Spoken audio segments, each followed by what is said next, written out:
2014లో రాష్ట్ర విభజన జరిగింది. కట్టుబట్టలతో మెడబట్టి మనందరినీ బయటికి గెంటేశారు. రాజధాని ఎక్కడ ఉండాలో చెప్పలేదు. ముఖ్యమంత్రి గారు కూర్చున్న కనీసం కుర్చీ లేని పరిస్థితి, సచివాలయం లేదు, అసెంబ్లీ లేదు. అలాంటి పరిస్థితుల్లో మనం మన ప్రయాణం ప్రారంభం చేశాం. కానీ ఆ రోజు మనకి 2 బ్రాండ్లు వచ్చినాయి.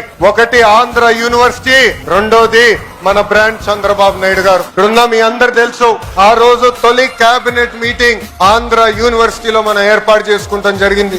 అంతెందుకు భాష ప్రయుక్త రాష్ట్రాలు ఏర్పడినప్పుడు తొలి అసెంబ్లీ సమావేశాలు కూడా ఆంధ్ర యూనివర్సిటీలోనే ఏర్పాటు చేసుకుంటాం జరిగింది. ఆంధ్ర యూనివర్సిటీ ఒక పేరుగా మాత్రమే కాదు, 100 ఏళ్ల చరిత్ర. స్వాతంత్రం వచ్చే ముందల తెలుగు ప్రజలు పోరాడి ఆంధ్ర యూనివర్సిటీ సాధించుకుంటాం జరిగింది. మన యూనివర్సిటీ అనేక రికార్డులు సాధిస్తాం జరిగింది.